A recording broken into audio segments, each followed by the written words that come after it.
បាទជំរាបសួរបងប្អូនបាទអី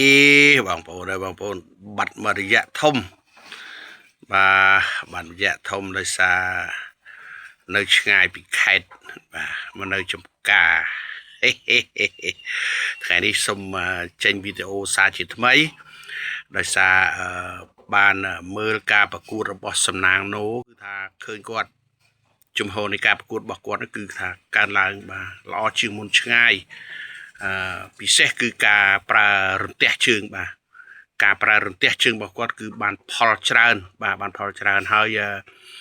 បើនិយាយពីភាពរហ័សរហួនក៏រហ័សរហួនជាងមុនដែរអញ្ចឹងយើងគិតថាការប្រកួតរបស់គាត់យប់មិញនេះគឺគាត់ធ្វើបានល្អបាទគាត់ធ្វើបានល្អជាមួយជនជាតិអង់គ្លេសគឺគាត់ធ្វើបានល្អទាំងអស់បាទទាំងព្រមបាទហើយសូមសរសើរដោយការព្យាយាមប្រឹងប្រែងវឹកហាត់របស់ក្មួយដែលធ្វើឲ្យសកម្មភាពនៃការប្រកួតមានការខុសប្លែកពីមុនឆ្ងាយបាទខុសប្លែកឆ្ងាយគឺ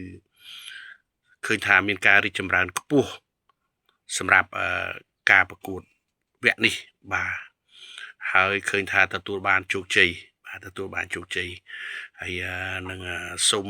ផ្ដាំផ្ញើទៅសំណាងណូសូមឲ្យខិតខំប្រឹងប្រែងបន្តទៀតព្រោះអី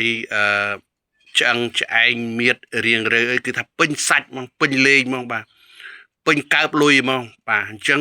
ក្មួយព្យាយាមប្រឹងប្រែងបង្ហាត់ឲ្យបានល្បីល្បាញទៅគឺថាខ្វះលុយដូចឪអញ្ចឹងមិនសូវពិបាកទេបាទអញ្ចឹងយើងអាចស្នងតកូលបានហើយស្នងតកូលបានហើយតាមពិតកូនព្រំសំណាងគឺឆ្អឹងឆ្អែងល្អទាំងពីរប៉ុន្តែឃើញ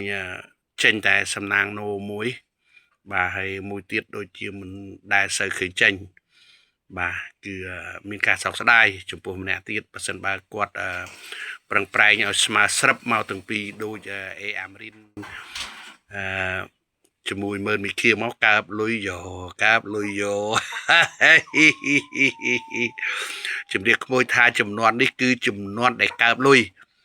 បើសិននេះក្មួយចេះកើបលុយគឺចំនួននេះក្មួយអាចនឹងធ្វើអ្នកមានបានតែបើក្មួយមិនចេះកើបលុយទេគឺចប់ហើយគឺថាចប់ហើយបាទអញ្ចឹងសរុបសេចក្តីមកការប្រកួតរបស់គាត់យប់មិញគឺសំណាងណូធ្វើបានល្អបាទសូមអរគុណសូមជម្រាបលាបាទព្យាយាមបន្តទៀតក្មួយបាទ